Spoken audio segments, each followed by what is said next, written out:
Madame la Présidente, Mesdames, Messieurs de la Cour, Mesdames, Messieurs les jurés, il est tard. Je sais, il est tard à bien des égards. L'affaire que vous jugez aujourd'hui est emblématique, sinon symptomatique, d'une société qui échoue à éradiquer les discours odieux qui prolifèrent sur le net jusqu'à se transformer en actes. Elle est aussi le reflet du quotidien de tant de femmes, dépossédées de leur dignité et de leur humanité par une construction sociale terriblement ancienne, terriblement persistante, qui croit normal que l'on fasse de la chair un commerce et des femmes des esclaves. Avant de parler longuement d'un homme, je souhaite d'abord parler des femmes. En songeant particulièrement à Léa Mourier qui n'a pas supporté être mise en présence de Brice Sanchez aujourd'hui. Je veux rappeler que lorsque la sonnerie retentissait dans la cour du lycée Ernest Cuvelette, où devait être scolarisée Clotilde Barthelino, elle entendait une autre sonnerie, beaucoup plus sordide, beaucoup plus terrible, la sordide de la maison de passe dans laquelle elle était prisonnière et qui lui annonçait la venue de nouveaux clients. Lorsque les jeunes de l'université de Lorraine recevaient les notifications qui portaient sur l'organisation d'une soirée entre amis, Léa Mourier, elle, entendait le bruit terrible du téléphone sonnant des centaines de fois pour porter la nouvelle qu'un autre la voulait encore. Quand les rires participent aux souvenirs insouciants des camarades de classe ou de promo, elle percevait les gloussements des clients dans le salon. Non contents de bénéficier de leur détresse sociale, non contents de bénéficier de leur détresse humaine, d'être consommateurs de la prostitution de ces femmes, Brice Sanchez leur en fait le reproche et les atteint dans leur corps et dans leur chair. Il aurait dû les percevoir comme les victimes de leurs conditions. Il en a fait les coupables de sa propre condition à lui. Oui, Madame la Présidente, Mesdames, Messieurs de la Cour, le soir du 11 novembre 2024, Brice Sanchez est entré dans la maison 12 chemin des Dames. Il s'est approprié le corps de Clotilde Bardelino, mineure de 15 ans. L'a menotté, l'a poignardée à plusieurs reprises dans le thorax, puis dans le dos avant de la laisser pour morte. Il est ensuite monté et a défiguré le visage de Léa Mourier à coups de poing américains. Ça, c'est les faits dont vous êtes saisis aujourd'hui. Et pour ces faits, vous devez déclarer Brice Sanchez coupable de tentative d'assassinat sur la personne de Clotilde Bardelino, tentative d'assassinat sur la personne de Léa Mourier, avec la circonstance que ces faits ont été accomplis dans le cadre d'une entreprise terroriste, individuelle.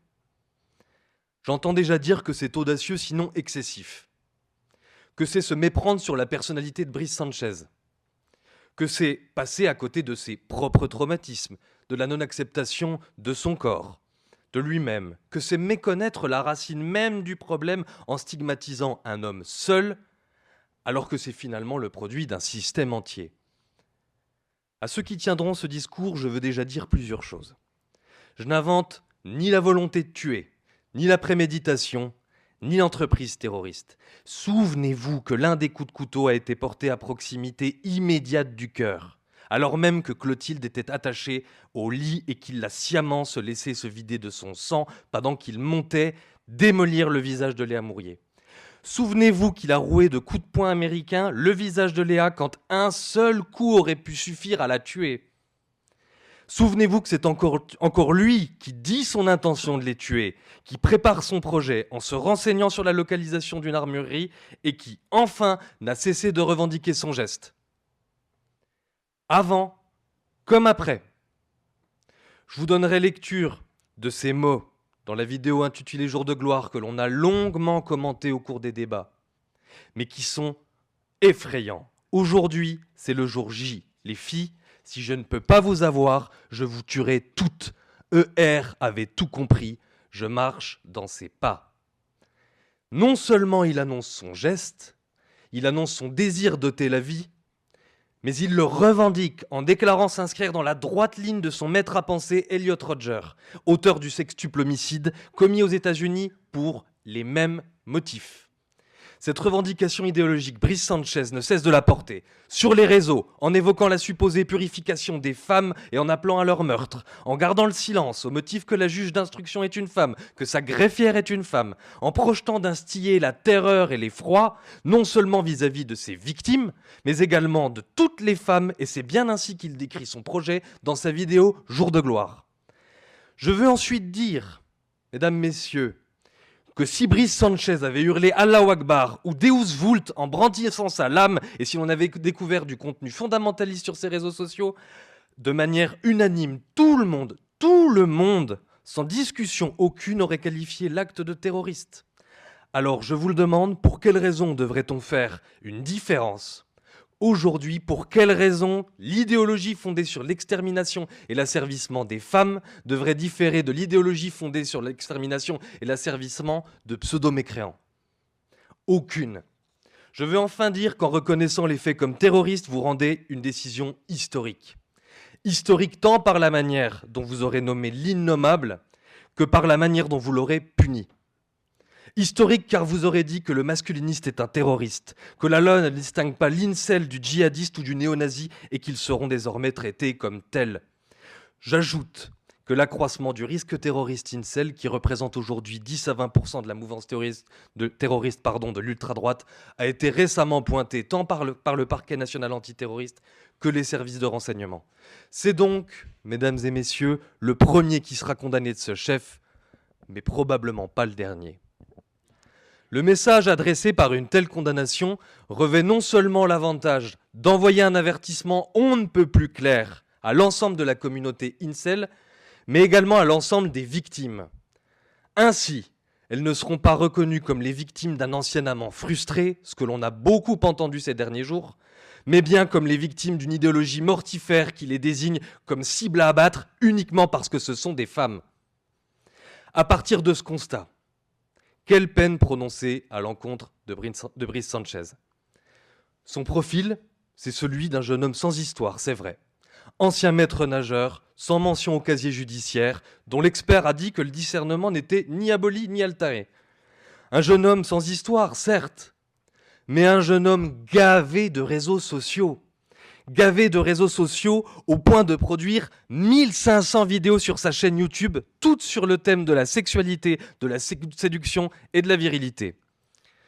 Je voudrais revenir aujourd'hui sur une chose. Au cours des débats, nous avons abordé la question du Black Pills, des Black Pills, sur laquelle je veux revenir un instant, car il me semble que nous n'avons pas abordé la question sur un angle suffisamment intéressant. Parmi les incels, vous avez les Red Pills, qui tentent d'améliorer leur désirabilité auprès des femmes, par divers moyens. Et vous avez également les Black Pills. Ceux-là considèrent que tout est perdu, et partant, que les femmes doivent être punies.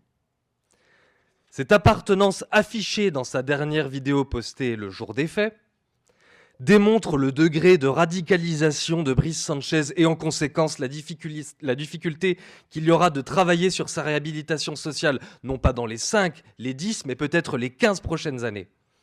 Il a refusé de parler à la juge d'instruction, souvenez-vous. Il a refusé de parler à la greffière. Madame la Présidente, il ne vous a jeté aucun regard tandis que vous lui posiez les questions.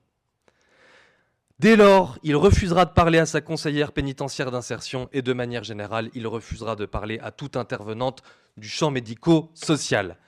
La justice est un monde féminin. Brice Sanchez ne collaborera pas avec celles qu'il considère comme ses ennemis.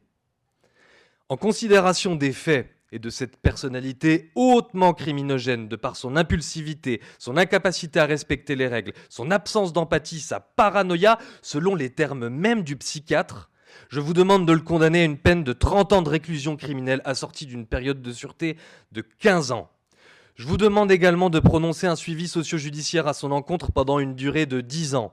Non pas que j'ai de grands espoirs sur sa réhabilitation sociale, mais parce que cet individu a besoin d'être étroitement contrôlé tant sur le plan médical que social.